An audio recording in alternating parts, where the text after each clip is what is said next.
A segunda vez, tipo, já fiz antes, tá ligado? Não acredito. Que droga. Vou ligar pro Mário.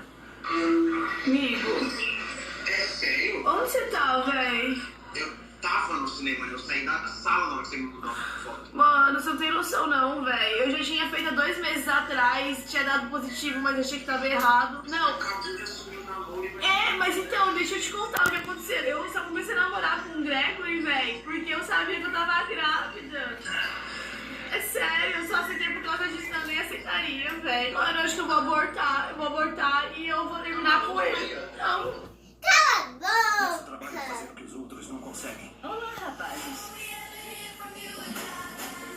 Entrem. Papi, eles têm caças! Cara, isso tudo é tão perigoso. Não, velho, eu vou, já decidi, Mário. Eu vou abortar e eu vou terminar com ele.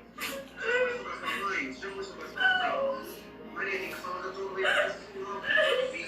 Já tá 2 meses grávida, não é uma coisa de uma semana. Não pode fazer isso, não. Por que você acha que eu tava inchada na peça? E você engordou? Será que você engordou? Tem uma vida dentro de você. Era por isso, Mário. Eu não queria falar pra ninguém. Ninguém precisa saber, a gente segura isso enquanto... Que não sabe falar que eu barriguda, todo mundo vai saber, todo mundo vai me julgar.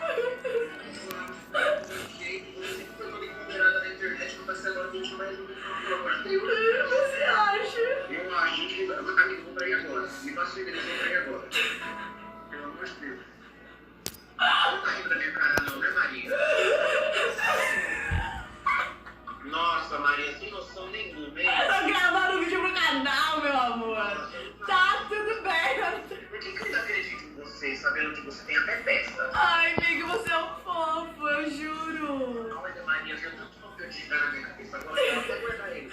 Não fica bravo, hein, guerreiro? Tá tudo bem, não tô grávida. Mas foi muito fofo, juro. Ai, eu até pensei no enxoval, o enxoval ia ser tão bonito. Ai, até pensei no nome do baby já. Sabe, se fosse menina ia ser Heitor, se fosse mulher ia ser como? Maria Júlia.